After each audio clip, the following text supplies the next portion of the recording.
ஆகாறு அளவிட்டு தாயினும் கேடில்லை, போகாறு அகலாக்கடை. என்னடான்னு பார்க்குறீங்களா? திருக்குறள் தான், வேறு என்ன? நம்ம திருக்குறளை வச்சு தான் நேற்று நிதிநிலை அறிக்கை, அதாவது வெள்ளை அறிக்கை மாண்புமிகு அமைச்சர் மரியா வில்சன் வெளியிட்டார். ஸோ இதோடைய பொருள் என்ன அப்படின்னு பார்த்தீங்கன்னா, வர்றது கொஞ்சமாக இருந்தாலும் போகிறது பெருசாக இருந்துச்சுன்னா நக்கிட்டு போயிடும் அப்படின்றது தான் சொல்லியிருக்காங்க.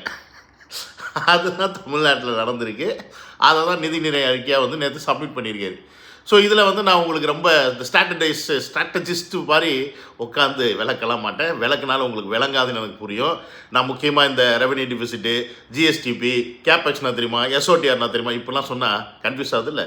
கவலைப்படாதீங்க. அப்படிலாம் வார்த்தைகளை போட்டு பர்சன்டேஜை போட்டு உங்களை நான் நோகடிக்க போகிறது கிடையாது. இந்த வீடியோவில் முழுக்க உங்களுக்கு என்ன நடந்துச்சு தமிழ்நாட்டில், இனி என்ன நடக்கும் தமிழ்நாட்டில் அப்படின்றது தான் இந்த வீடியோவில் பார்க்க போகிறீங்க.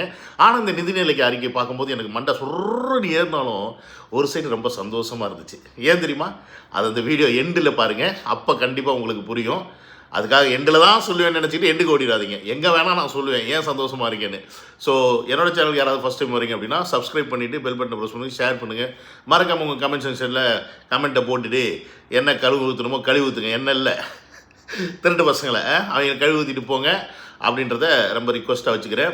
ஸோ என்னோடய வாட்ஸ்அப் குரூப்பில் யாராவது சேரணும்னு ஆசைப்பட்டீர்கள் என்றால் லிங்கை கிளிக் பண்ணி ஜாயின் பண்ணிக்கிங்க.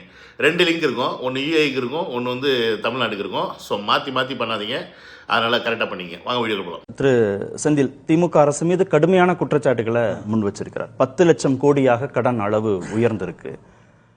வருவாயை பெருக்குவதற்கு எந்த விதமான முயற்சிகளையும் அவங்க மேற்கொள்ளவே இல்லை. இந்த திமுக அரசு மீதான குற்றச்சாட்டுகளை சொல்வதன் மூலமாக அவங்க என்ன மக்கள்கிட்ட சொல்ல விரும்புறாங்கன்னா, நிதி நிர்வாகத்தை கடந்த திமுக அரசு சரியாக கையாள தெரியல அப்படின்னு சொல்றாங்க. 24 மணி நேரத்தில் 12 பாலியல் குற்றச்சாட்டுகள். ஒரு 3 வயது குழந்தை துள்ள துடிக்க பாலியல் வன்கொடுமை செய்யப்பட்டு படுகொலை செய்யப்பட்டு முட்புதரில் வீசப்பட்டிருக்கிறாள். இன்றைக்கு இதற்கு இது பதில் இல்லையே. இல்லை, அண்டா கிட்ட ஒரு கேள்வி வச்சா அதுக்கு பதில் சொல்றானா? எங்க போனான்னு பார்த்தீங்களா? ஒரு மாசமா போட்டு புலம்புனீங்கல்ல, எல்லாரும் புலம்புனீங்கல்ல. ஐயோ, தமிழக வெற்றிக்கழக ஆட்சியில் கரண்ட் இல்லை, தமிழக வெற்றிக்கழக ஆட்சியில் இப்படி பாலியல் குற்றம் நடக்குது, அது நடக்குது. ஏன் இதை ஹைலைட் பண்ணிக்கிட்டே இருந்தாங்கன்னு உங்களுக்கு புரியுதா இல்லையா? ஏன்னா முதலமைச்சராக பதவியேற்கும் போதே தளபதி அவர்கள் என்ன சொன்னார்? நான் ஒரு வெள்ளை அறிக்கை மக்களுக்கு விடுவேன், என்ன பண்ணி கிழிச்சிருக்காங்க இவங்க இத்தனை வருஷத்தில் அப்படின்றத மக்கள்கிட்ட காமிச்சிருவேன் அப்படின்றத சொன்னார். இது அவங்களுக்கு நல்லாவே தெரியும். இந்த வெள்ளை அறிக்கை மக்கள்கிட்ட போய் பெருசாக ரீச் ஆகிடக்கூடாதுன்றதுக்காக தான் இவங்க நம்மளை போட்டு அடின்னு அடிச்சுக்கிட்டு இருந்தாங்கன்னு இப்போ புரிஞ்சிருக்கும் உங்களுக்கு. அதாவது இவங்க எந்த அளவுக்கு திருட்டு கபோதி பசங்க அப்படின்னு நம்ம சொல்லணும் அப்படின்னா, தமிழ்நாட்டில் இருக்க நிதி ஒட்டுமொத்த நிதியும் தூக்கி ஸ்டாலின் அவர்கள் வீட்டில் கருணாநிதி, உதயநிதி, இன்பநிதி, தயாநிதி, இன்னும் எத்தனை நிதி இருக்குன்னு தெரியல, எல்லா நிதியும் அங்கே கொண்டு வச்சுக்கிட்டாங்கன்றது மட்டும்தான் உண்மை. ஸோ நம்மலாம் நினச்சோம் ஒரு 10 லட்சம் கோடி கடனை வச்சுட்டு போயிட்டாங்க அப்படின்னு நினச்சோம். ஆனால் இவங்க 10 லட்சம் கோடிலாம் வைக்கலைங்க, 13 லட்சம் கோடி வச்சுட்டு போயிருக்காங்க. சரி, 13 லட்சம் கோடி வச்சா என்ன, 10 லட்சம் கோடி வச்சா என்ன? நீ சொன்ன வார்த்தையை செய், அவ்வளோதான். நீ என்ன சொன்ன? எங்களுக்கு நாங்கள் ஆட்சிக்கு வந்தால் இதெல்லாம் நாங்கள் செய்வோம்னு சொன்னேன் இல்லை, அதை செய்ய முடியாதுன்றதுக்காக நீ இப்போ இந்த நிதி வெள்ளை அறிக்கை எடுத்து விட்டுட்டு எஸ்கேப் ஆயிடலான்னு பார்க்குறியா அப்படின்னு கொத்தடிமை கூட்டங்களும் நாய் டம்ளர் குரூப்ஸும் இந்த கடனை பற்றி மக்களுக்கு புரிதல் ஏற்படுத்தாமல் ரொம்ப ஈஸியாக நம்மளை கார்னர் பண்ணிட்டு போயிடுவாங்க. நம்ம மக்களுக்கும் அறிவு இருக்காது, அறிவுன்றது கொஞ்சம் கூட இருக்காது. நான் ஓப்பனாகவே சொல்லுவேன். ஏன்னா அரசாங்கத்தில் இருக்கவங்க இல்லை பதவியில் இருக்கவங்க அவங்கள திட்ட முடியாது, ஒன்றும் பண்ண முடியாதுன்னு வச்சுக்கோங்க. ஆனால் நான் மக்கள் தானே, மக்களில் ஒருத்தன் தானே. ஒன்றும் இல்லை, 50,000 ரூபா விவசாய கடனை தள்ளுபடி பண்ணுறேன்னு சொன்னார். ஆனால் விவசாய கடன் பத்தலைன்னு சொல்லிட்டு போராட்டம் பண்ணாங்க. இந்த விவசாயிகளுக்கு உண்மையாலுமே ஒரு நல்ல ஆட்சி நடக்கணும், நமக்கான விஷயங்கள் தமிழ்நாட்டில் நடக்கணும் அப்படின்னு நினச்சா இவங்க போராடுவாங்களா? ரீசெண்டெல்லாம் ஒரு வீடியோ பார்த்துருப்பீங்க, நெல்லெல்லாம் எங்கேயோ இப்படி கிடக்குதுன்னு சொல்லி போட்டவரே ஒரே வாரத்தில் அந்த நெல்லை பதப்படுத்திட்டாங்கன்னு சொல்லி வீடியோ போட்ட காட்சி நீங்கள் பார்த்துருப்பீங்க. இப்படி தமிழ்நாடு அரசு என்ன செய்யுதுன்றத வெளியில் பெருசாக காமிச்சிக்காமல் நல்ல விஷயங்களை செஞ்சுக்கிட்டே இருந்தாலும் நம்மளை மாதிரி மக்களுக்கு அறிவுன்னு ஒன்று சுத்தமாக கிடையாது. அதனால தான் இஷ்டத்துக்கு போராடுறது. நான் என்ன கேட்குறேன், விவசாய பெருமக்கள் படிக்காதவங்க, ஆனால் அந்த விவசாய சங்கத்தில் தலைவர் அப்படின்லாம் இருப்பாங்கல்ல, அவங்களுக்கு அது கரண்ட் சுச்சுவேஷன் என்னன்னு தெரியுமில்ல. போன ஆட்சியில் அவங்க பெருசாக கடனை தள்ளுபடி பண்ணுறேன்னு சொல்லுவாங்க. தள்ளிட்டு என்ன பண்ணுவாங்க, கொஞ்சம் கொஞ்சமாக அந்த பேங்க்கு அனுப்பாங்க. ஆனால் ரிசர்வ் பேங்க் இப்போ என்ன பண்ணிருச்சு, அப்படிலாம் கிடையாதுப்பா, நீ விவசாய கடனை தள்ளுபடி பண்ணுறியா பண்ணிக்க, உன் மக்களுக்கு நீ பண்ணுற, நான் அதை ஒன்றும் தலையிடலை, ஆனால் எனக்கு 45லேருந்து 60 நாளுக்கு நீ பணத்தை கட்டு, நீ எக்கேட கெட்டு போ அப்படின்னு ரிசர்வ் பேங்க்காரன் சொல்லிட்டான். அப்போ இங்கே 2500 கோடி கிட்ட தமிழக அரசு 45லேருந்து 60 நாளுக்குள்ளே கட்டணுன்ற ஒரு சிக்கல் எதில், இந்த 13 லட்சம் கோடி கடனை நொட்டை வச்சுக்கிட்டு இருந்தாலும் நம்ம மக்களுக்கு நம்ம வாக்குறுதி கொடுத்துருக்கோன்றதுக்காக இப்போ 50லேருந்து 75,000 ஆக்கி திருப்பி கொடுத்துருக்காரு. ஒரு மனுஷனை படுத்தலாம், ஆனால் ஓவராக படுத்தாதீங்கன்னா நல்லாவே இருக்க மாட்டீங்க, நாசமாக போயிடுவீங்க. நான் சாபம் விடுறேன். ஏன்னா அப்படிப்பட்ட ஒரு சூழ்நிலையில் தான் இன்றைக்கி நம்ம ஒரு ஆட்சியை தூக்கி தளபதி கையில் கொடுத்துருக்கோம். புரியுதுங்களா? இன்றைக்கி அவர் மட்டும் இந்த ஆட்சியில் வரலன்னு வச்சுக்கோங்க, இன்னும் 5 வருஷம் இந்த திருட்டு திமுக தமிழ்நாட்டில் ஆண்டு இருந்துச்சுன்னா நீ நான் எல்லாம் கோவணம் கட்டிட்டு தான் ரோட்டில் அலையணும். என்னது கோவணம் கட்டிக்கிட்டு ரோட்டில் அலையிற சிச்சுவேஷனில் இருப்போம். ஏன்னா நமக்கு வருமானம் பத்தாது, வீட்டில் செலவு பண்ண காசு பத்தாது, ஒன்றுமே இல்லாமல் நக்கிக்கிட்டு போயிருப்போம். அந்த சூழலை வச்சுட்டு போயிருக்காங்க. சரி வாங்க, அப்படி என்ன வச்சுட்டு போயிருக்காங்கன்னு பார்ப்போம், எதில் முக்கியமாக வச்சுட்டு போயிருக்காங்கன்றதை பார்ப்போம். இப்போ இந்த சைடில் போட்டிருக்க அந்த போஸ்ட்டை பாருங்கள். தமிழ்நாட்டுடைய மொத்த கடன் வந்து இப்போதைக்கு 13.18 லட்சம் கோடி.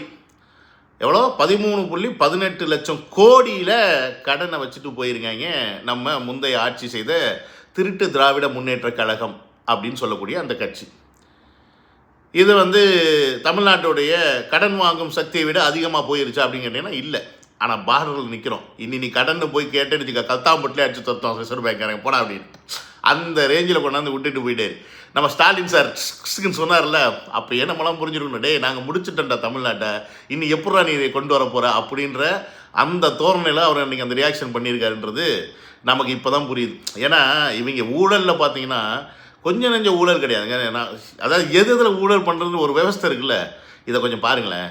டைம்ஸ் ஆஃப் இந்தியாவில் திரும்ப எழுதுறான், கக்கூசு ஊழல் 1000 கோடி. எந்த கவர்மெண்ட்லேயே நடந்திருக்கா?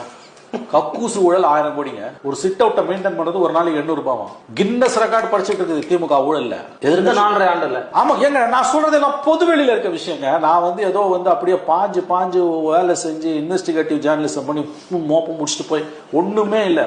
உங்க கையில உங்க மடியில வந்து விழுது. யாரு? Times of India report, India number 1 newspaper. அதை எதிர்த்து இது வரைக்கும் இவங்க அறிக்கை கொடுக்கல, கேஸ் போடல. அப்ப அது உண்மை. என்ன சொன்னப்பல கக்கூஸ்ல டேய், ஏன்னா பேல்ற பீரை கூட நான் உதவி பண்ணுவீங்க, என்னடா பண்ணீங்க அந்த பீயை எடுத்துகிட்டு போயிட்டு? எனக்கு ஒன்றும் புரியலடா டேய். ஐயோ என்னங்க இப்படி இருக்காங்க. அதாவது டைம்ஸ் ஆஃப் இந்தியாவில் உண்மையாலுமே இவங்க பண்ணலைன்னா கேஸ் போட்டிருப்பாங்க, போடலைன்னா அப்போ தெரிஞ்சுக்குங்க கக்கூஸில் நம்ம பேல்ற பீல கூட இவங்க காசாக பார்த்துருக்காங்க. நம்ம அவ்வளோ இவங்களுக்கு நம்ம வந்து வைரம் மாதிரி மக்கள் நம்மக்கிட்ட இருந்து அப்படியே கொஞ்சம் கொஞ்சமாக உருவி இருக்காங்க அந்த அளவுக்கு. சரி, இப்போ இங்கே தமிழ்நாட்டில் மிகப்பெரிய பிரச்சனையாக இருக்கக்கூடிய விஷயம் என்ன? 2 விஷயத்தை தான் இவங்க டார்கெட் பண்ணாங்க. ஒன்று மின்சாரத்துறை, இன்னொன்று சட்ட ஒழுங்கு.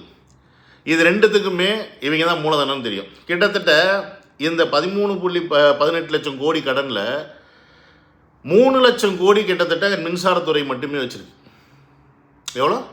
3 லட்சம் கோடி, கிட்டத்தட்ட 25% கடன் மின்சாரத்துக்கு மட்டுமே இவங்க செலவு பண்ணியிருக்காங்க. அப்படின்னா இந்த கடன் இருக்குன்னா நீ ஏன் நமக்கு ஒரு சரியான மின்சாரம் இவங்களால கொடுக்க முடியல? அப்போ இந்த காசெல்லாம் எங்கே போகுது? அப்போ அதை நீங்கள் புரிஞ்சுக்கணும். இப்போ ஒரு விஷயத்துக்கு நீங்கள் ஒரு பொருளை வாங்குறீங்க, அந்த ஒரு பொருளை வந்து தரமாக இருந்துச்சுன்னா அந்த பொருளை நீங்கள் 1 வருஷம் 2 வருஷம் வாரண்டி கொடுக்குறாங்கன்னா அந்த 2 வருஷத்துக்கு நீங்கள் யூஸ் பண்ணுறீங்கன்னா ஓகே. வாங்கின பொருள் 5 மாதத்தில் 6 மாதத்தில் ரிப்பேர் ஆயிடுச்சு அப்படின்னா நீங்கள் போய் திருப்பி அதை சர்வீஸ் பண்ணிருக்க முடியுமா? என்ன பண்ணுவீங்க? தூக்கி போட்டு திருப்பி வாங்குவீங்க. அப்போ இவங்க இதே மாதிரி விஷயத்தை தான் இந்த மின்சாரத்துறையில் பண்ணியிருக்காங்க. ஃபுல் அண்ட் ஃபுல் லீக்கேஜ் கிட்டத்தட்ட 3 லட்சம் கோடி. எப்படின்னு சொல்கிறீங்க கேட்டுங்க. மின் விநியோகத்துறை கடன் அதுக்கு மட்டும் 1,70,000 கோடி, அதாவது விநியோகம் பண்ணுறதுக்கு நமக்கு சப்ளை பண்ணுறதுக்கு. மின் உற்பத்தி துறை கடன் அது வந்து 1,30,000 கோடி. மின் பரிமாற்றத்துறை கடன், மின் பரிமாற்றம் இங்கேருந்து அடுத்த ஸ்டேட்டுக்கு பண்ணுறது, அங்கேருந்து இங்கே பண்ணுறது, இந்த மாதிரி விஷயங்கள் இது ஒரு 31,000 கோடி. கிட்டத்தட்ட 3 லட்சம் கோடி. எதுக்கு? மின்சாரத்துறைக்கு. இந்த 3 லட்சம் கோடியை மின்சாரத்துறை மட்டுமே செலவு பண்ணி, ஆனால் நமக்கு ஒரு சரியான எலக்ட்ரிசிட்டியை கொடுத்துருக்காங்களா இந்த கபோதி பயிலுக? கொடுக்கலையே. சென்னையில் மட்டும்தான் ஓரளவு கரண்ட் வந்துட்டு இருந்துச்சு. இப்போ அதையும் வந்து பிடுங்கி ஃபீஸை பிடுங்கி என்ன பண்ணுறாங்க ஏது பண்ணுறாங்கன்னு தெரியும். அதாவது எந்த அளவுக்கு கேவலமான ஜென்மங்க இந்த திமுக காரன் அப்படின்றதுக்கு இந்த வீடியோ பாருங்கள்.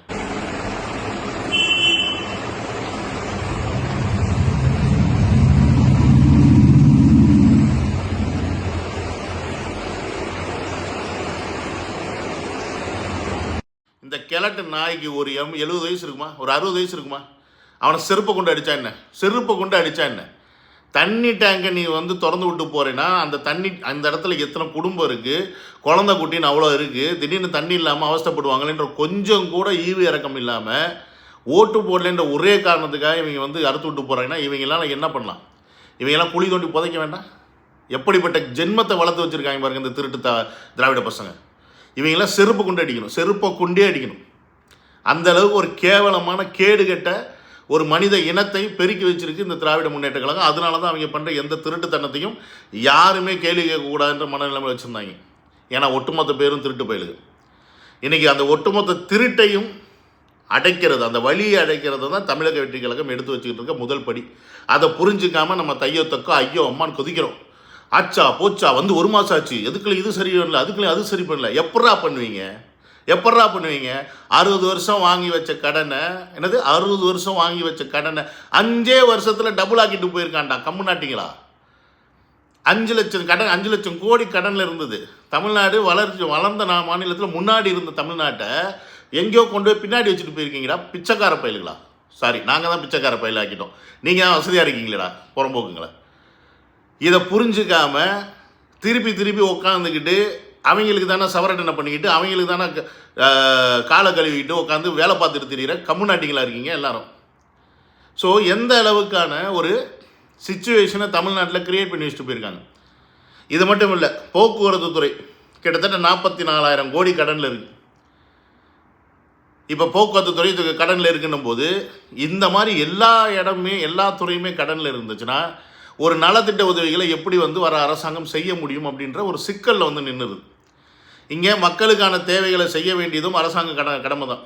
அப்போ அந்த நலத்திட்டங்கள் அப்படின்ற ஒரு விஷயத்தை இவங்க மக்கள்கிட்ட வந்து இப்படி லைட்டாக கொடுக்குற மாதிரி கொடுத்துட்டு அந்த பக்கம் பயங்கரமாக கொள்ளையடிச்சிட்டு இருந்திருக்காங்க. இது நமக்கு புரியல, இத்தனை வருஷமாக புரியல. எல்லாருக்கும் 1000 ரூபா போடுறது, மகளிருக்கு பெஸ் இலவசம், இப்படின்னு எல்லா திட்டங்களும் கொடுத்தாங்க. ஓகே, தேவைப்படுது, அம்மா உணவு மாதிரி எல்லாமே தேவைப்படுதுன்னு வச்சுக்கோங்க, மக்களுக்கு தேவை. ஆனால் அந்த மக்களுக்கு நீ செய்யக்கூடிய அந்த நலத்திட்டங்கள் எப்படி இருக்கணும்? உனக்கு வர்ற வருமானத்திலிருந்து மிச்சம் மீதி இருக்கிறதுல மக்களுக்கு நலத்திட்டம் செய்யணும். ஆனால் நீ என்ன பண்ணேன்னா உனக்கு வருமானமே கம்மி, நலத்திட்டம் செய்கிறதுக்காக நீ காசு வாங்கி இன்னொருத்தட்ட கொடுக்குற கடன் அந்த வேலை. அதாவது எப்படின்னா பிச்சை எடுக்கிறவன் இன்னொருத்தட்ட பிச்சை எடுத்து இன்னொருத்தருக்கு வந்து சோறு போட்டானா, அந்த கதையாக இருக்குது. அந்த மாதிரி தான் பண்ணியிருக்காங்க. இவங்கெல்லாம் என்ன பண்ணலாம்? நான் சிம்பிளாக சொல்கிறேன், உங்களுக்கு ரொம்ப புரிகிற மாதிரி. 100 ரூபா நீ சம்பாதிக்கிற, ஆனால் 120 ரூபா நீ செலவு பண்ணுற மாதம். எப்படி அந்த 20 ரூபா அப்போ நீ எங்கேருந்து செலவு பண்ணுவேன்? எங்கேயோ இருந்தானே செலவு பண்ணுவேன், எங்கேயோ இருந்து வாங்கி தானே செலவு பண்ணுவேன். உதாரணத்துக்கு ஒரு குடும்பத்தில் அப்பா இருக்கார், அம்மா இருக்காங்க, 2 பசங்க இருக்காங்க. அப்பா சம்பாதிக்கிறது 100 ரூபா, ஆனால் 100 ரூபாயில் அந்த குடும்பத்தை நடத்த முடியல, ஆனால் அந்த குடும்பத்தை நடத்தி தான் ஆகணும். அப்படின்ற ஒரு சூழலில் அவர் என்ன பண்ணுறாரு? 20 ரூபா வாங்குறாரு, 20 ரூபா வாங்குறாரு, 20 ரூபா வாங்குறாரு. அப்போ 20 ரூபா வாங்கி வாங்கி வாங்கி தன் குடும்பத்தை நடத்திக்கிட்டே இருக்கிறார். ஆனால் அந்த 20 ரூபாய்க்கு வட்டி மட்டும் தான் கட்டுறாரு, 20 ரூபா அசல் அடைக்கலை. என்னது 20 ரூபா அசல் அடைக்கலை? ஏன்னா அவருடைய வருமானம் 100 ரூபா தான். அப்போ அந்த வருமானத்தை பெருக்கிறதுக்காக அவங்க அப்பா பண்ணாருன்னா அதுவும் செய்யலை. சரி, அப்போ அந்த வருமானத்துக்குள்ளேயாவது நம்ம செலவு பண்ணி போகணும்னு கேட்டால் அதுவும் கிடையாது. அப்போ இங்கே என்ன ஆகுது? வருமானத்துக்கு மீறிய செலவு. அப்போ 100 ரூபாய்க்கு மேலே ஒரு பண்ணி பண்ணி பண்ணி பண்ணி என்ன ஆகுது? திருப்பி ஒரு 100 ரூபா ஆயிடுது. ஸோ அப்போ 100 ரூபா சம்பாரித்தவருக்கு 5 மாதத்தில் கடன் 100 ரூபா ஆயிடுது. புரியுதுங்களா? அப்போ அந்த 100 ரூபா அவங்க அப்பா மண்டையை போட்டார். இப்போ அந்த கடனை யார் கட்டுவா? பிள்ளைங்க தலையில் தானே வந்து விழும். அப்பா வாங்கின கடன் எங்கே போய் விழுது?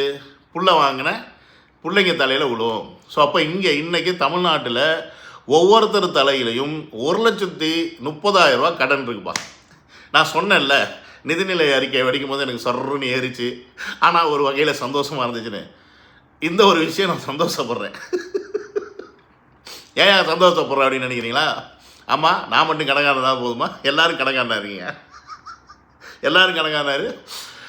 இன்றைக்கி தமிழ்நாட்டில் பல பேர் நினச்சிட்டு இருப்பீங்க, நம்ம வாங்குகிற 20,000 ரூபாக்குள்ளே தான் நம்ம குடும்பம் நடத்துகிறோம், நமக்கு எந்த கடனுமே இல்லை. எந்த கடனுமே இன்றைக்கி தமிழ்நாட்டில் இல்லாத ஒரு குடும்பம் இருக்குதுன்னு வச்சுக்கோங்க. அப்படி யாருமே இல்லை, அதை மட்டும் மனசில் வச்சுக்கோங்க. ஏன்னா நீ கடனே இல்லாமல் இருந்தாலும் இன்டைரக்டாக நீ 1,30,000 ரூபா உன் தலையில் கடன் இருக்குது, கவர்மெண்ட்டுக்கு கட்ட வேண்டியது. அப்போ ஒரு குடும்பத்தில் 4 பேர் இருந்தாங்கன்னா என்னாச்சு? 5,20,000 ரூபா உன் கடன். உனக்கு கடனே இல்லைனாலும் 5,20,000 ரூபா. இப்போ சில பேர் நினைக்கலாம், சரிப்பா இது தலையில் வர கடன் நம்மளா கட்ட போகிறோம், அரசாங்கம் எப்படியாவது ரெவன்யூ பண்ணி ஏதாவது ஒன்று ரொட்டேட் பண்ணி பண்ணிடுவாங்க அப்படின்னு நீங்கள் முட்டாள்தனமாக நினச்சிங்கன்னா நம்ம தான் நம்பர் 1 முட்டாள். ஏன்னா இந்த கடனை நம்ம போய் மொத்தமாக செலுத்த போகிறது கிடையாது. இப்போ ஏன் ஒருத்தன் தலையில் இப்போ என் தலையில் 1,30,000 இருக்குன்னா நான் போய் கடனை கட்ட போகிறது கிடையாது. ஆனால் என்கிட்ட இருந்து தாண்டா பிடுங்குவாங்க, என்கிட்ட இருந்து தான் பிடுங்குவாங்க. எப்படி பிடுங்குவாங்க? விலைவாசி எல்லாத்துலேயும் விலை ஏற்றிருக்கும். வாடகை கொடுக்குறதுல விலை ஏறும், மளிகை சாமானில் விலை ஏறும், பெட்ரோலில் விலை ஏறும், ஸ்கூல் ஃபீஸு ஏறும், மருத்துவ செலவு ஏறும். எல்லாத்துலேயும் என்ன பண்ணுவாங்க? விலையை ஏற்றுவாங்க. ஆனால் வருமானம் என்னவாக இருக்கும்? கம்மியாக இருக்கும். அப்போ நீ என்ன பண்ணுவ? கடன் வாங்குவ. கடன் வாங்கினா என்ன பண்ண முடியும்? கட்ட முடியாது. கட்ட முடியாட்டி என்ன பண்ணுவேன்? உங்ககிட்ட இருக்க சொத்து சேர்த்து விற்ப. அப்போ நீ வசதியாக இருந்தாலும் கடைசியில் என்ன ஆவ?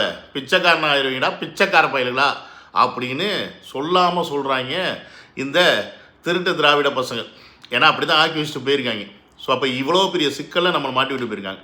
சரிப்பா, இதெல்லாம் நீ சொல்லிட்ட, இவன் தமிழக வெற்றி கழகம் இது எப்படி மீட்டெடுக்கும் அப்படின்னு சொல்லி கேட்குறீங்களா? அதற்கு சில விஷயங்களை நான் சொல்கிறேன். சில ஐடியாக்களை செய்வாங்கன்னு எனக்கு ஒரு நம்பிக்கை இருக்குது. நானும் ஒரு சில ஐடியாக்களை சொல்கிறேன். அது நடந்தால் ஒருவேளை சீக்கிரமாக ஒரு 18 மாதம் மேக்ஸிமம், ஓகேங்களா, 18 மாதத்துக்குள்ளே நமக்கான எல்லா தீர்வுமே கிடைச்சிடும் அப்படின்னு நான் நம்புகிறேன். அது என்னன்னு பார்ப்போமா? இப்போ இவங்க கான்சன்ட்ரேஷன் பண்ண வேண்டியது 2-3 டிபார்ட்மெண்ட் தான். ஒன்று மின்சாரத்துறை, இன்னொன்று இந்த குவாரிஸு, இந்த மாதிரி விஷயங்கள். இதில் தான் பயங்கர லீக்கேஜ். 3வது டாஸ்மாக். இந்த 3துலேயுமே இவங்க கான்சன்ட்ரேஷன் பண்ணணும். இதில் ஆல்ரெடி பார்த்தீங்கன்னா டாஸ்மாகில் ஒரு 717 கடையை அடைக்கிறதா இருக்கட்டும், 10 ரூபாய்க்கு பாட்டில் வாங்குற 200 பேரை டிஸ்மிஸ் பண்ண சொன்னதாக இருக்கட்டும், அதுக்கான பல திட்டங்களை கொண்டு வரதா இருக்கட்டும். ஸோ டாஸ்மாகோடைய ஒரு சிஸ்டமேட்டிக்கை லீகலை நார்மலைஸ் பண்ண, அதாவது சிஸ்டமைஸ் பண்ணுறது மூலயமா அங்கேருந்து போகக்கூடிய லீக்கேஜ் பணம் அரசாங்கத்துக்கு வருமானமாக வரும். அப்போ இந்த வருமானம் ஒன்று.